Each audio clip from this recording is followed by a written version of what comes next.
Well, I thought since this morning's video where I explained a very simple story about Optimus was very well received on YouTube and on X, I thought maybe I'd do it again about Robotaxi because you and I both know, many of you already know that Robotaxi is going to be a massive hit, and even some on the street are starting to get it and starting to give some value to the stock based on Robotaxi. But let's take a look, just like we did with no charts, no graphs, no complicated math.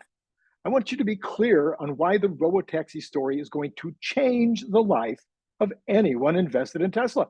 And this will happen by 2026, probably well before 2026. Okay, let's start with Tesla has 6 million plus vehicles worldwide and growing all the time at about 2 million a year. And all of those are designed to become robotaxis with just a simple over-the-air update. They have everything they need in order to be a robotaxi, ready to go. Nothing needs to change. A little bit of a conversation this morning over whether those that have hardware 3 will be able to be robotaxis.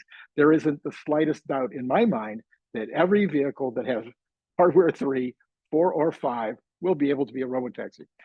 Well, you know, Tony Seba, who is almost always right, and who I mentioned this morning, you know, wrote a book in 2014 about all kinds of things associated with automation and with regard to electricity and electrification.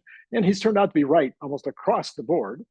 He says that robotaxis will be hired for 25 cents to $2 a mile. So the $2 a mile would be in the United States in the early days and maybe in Europe. But in, you know, as we get to China, as we get to less wealthy countries, and as the product becomes bigger and bigger and bigger, then the prices will come down. And so that's why the 25 cents. Ultimately, it will need to be less than what it costs to drive your own car, which right now is around 75 cents in the US average.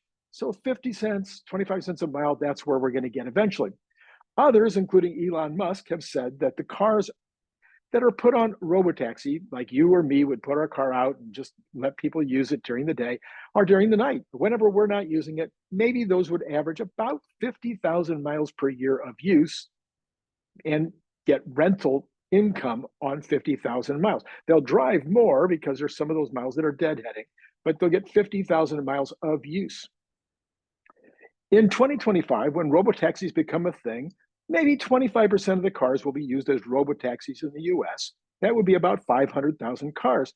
Now, that number might be high, it might be low, but I do know someone took a poll the other day, I think it was Warren Redlick, and his poll showed that 60% or 65% of people said they were planning to put their cars out as robotaxis.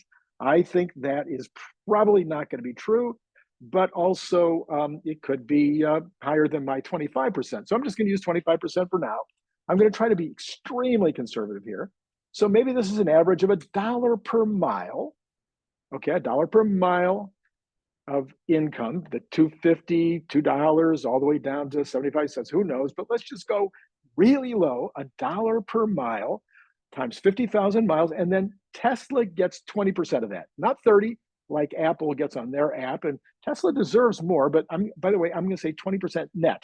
So there'll be some minor expenses associated with this app, but they'll be pretty minor in the scale of things. But let's say 20% of net revenues after all expenses. All right. So the math now is easy math now. 50,000 cars, 10,000 per vehicle. Easy to do that multiplication. That's $5 billion per year in the first year in the U.S. only. All right. Let's cut this way down. Let's say it's only 100,000 cars and it's only 5,000 per year per car net profit to Tesla. That's still $500 million in the first year. Okay, then in year 2, we're going to add China, Europe, other countries, because they'll see what's happening in the United States. It'll be easy to get the regulatory approval if it's not already happening in 2025. In fact, I think there's every likelihood that China might even be first before the United States. But let's just say it takes until 2026 before China, Europe, everybody else joins in. And of course, there'll be a large increase in total cars in the US and around the world by then. So maybe in year 2, now we finally get to this 500,000 total cars. It's a really, really low number. 500,000 total cars worldwide, and we're going to stay at 5,000 per year per car, which I think is really, really low. Now we're talking a $2.5 billion profits. We're getting very close to $1 a share. And I think it's going to be much higher than that. And we haven't put any of Tesla's own cars, their own fleet, into these numbers yet. So now let's just double it in 2027. As Tesla begins putting their own fleet on the road, I think that happens in 25, certainly in 2026, but let's say it's 2027, they're putting their own fleet on the road, way more profits per car, but let's just keep the math easy. So that's a $5 billion profit in 2027. Now, 2027, let's say it only goes up by 50%. I don't think they'll only go up by 50%, but let's say that's 7.5 billion. Then we're going to only go up by 33%, 2029 to 10 billion, and then 2030 to 12.5 billion, with only a 20% increase in 2030. Now we're up to very close to $4 a share. If we put a 50 PE on that, we're talking about, of course, 200 in share value just for Robotaxi. Now that you're going to go, what, $200 a share just for Robotaxi in 2030? That's really super low. Cathie Wood says all these other things. Everybody else is going to be way, way, way higher. Well, yeah, because they're expecting this to become something that people will put their car away. They won't bother with a car. They will drive. They'll go more places because it'll be so inexpensive to take a Robotaxi, and it'll eliminate potential other kinds of driving or transportation, such as public transportation, all the other cabs and Ubers and all that kind of thing. And it will also eliminate even short flights. People will much prefer to get in a car for 6 hours, let's say, or 7 hours to go from LA to San Francisco, rather than taking what is ostensibly an hour and 15-minute flight, but which by the time you park, get there early, get your rental car at the other end, etc., is more like 5 hours. So you'll go 8 hours by a Robotaxi instead. That's what is projected anyway. All right. So Cathie Wood's estimate, of course, she believes, that it'll be more, that the numbers will be much higher. She comes in. I messed up my numbers here just a little bit. We want to the number that she's coming up, of course, with is that the stock will be at, I think it's 7,000. Yes, 7,000 per share in 2029 for all products and services of Tesla, everything that they're doing except for Optimus. That would be on top. Okay, so this is not investment advice, but the best way that you can make money in the stock market, as I said this morning on the Optimus app, the Optimus video, I'm getting confused. Anyway, is to have knowledge that others don't. And this is called information arbitrage.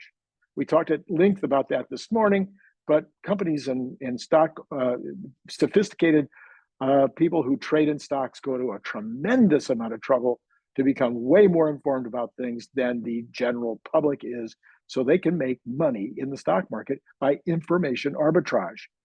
Well, except for Optimus, I have never seen a situation where the arbitrage was more imbalanced at this exact moment, because again, the street is figuring maybe at the top $50 in value for this opportunity, and at the very least, based on my really conservative math, it would be worth about $150 right now. So anyway, you might want to tell your friends, suggest they put aside some small amount, something that they wouldn't mind losing, $100 or $1,000 into Tesla. This is not investment advice. I'm not doing this to pump the stock. I'm just saying this, do this for your friends. We're not talking, no, don't convince them to put in 10 grand or 100 grand or something they can't afford to lose. Just say, hey, buddy, if you went to Vegas tomorrow, how much would you take to just blow, to just put in the slots hoping for some success? If you went to a poker game tonight, if you went, whatever, how much is just a fun amount that you wouldn't mind putting aside for the next 5 years and just let it sit there and see what happens? Well, anyway, if you'd like to spread the word, that'd be great. Would you mind terribly, if you're watching this on X or if you're reading it on X, would you mind posting or reposting this on X? Reposting, of course, is really, really helpful. Maybe you're active on Facebook or some other social media. You can put it up there, pass it along anywhere you're active. You're going to be doing people a huge favor.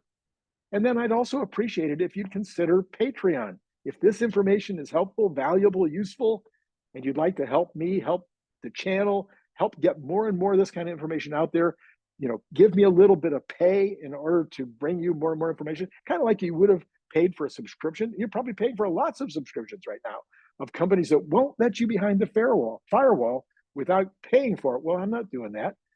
I think I am going to start having subscriptions on X. I'm waiting for approval on that, but I think I'm going to do that. But I'm not going to put much behind the paywall. No, I'm going to put 85% of everything I know, everything I'm thinking about on X, on YouTube. And so maybe you join Patreon for $3, $5, $10. I got a bunch of folks now, a couple of guys at $50. That's very nice. Anyway, if you think about doing that, that's down below in the description. You can find out just how to do that. All right, that's all I got for you right now. It has been great talking to you.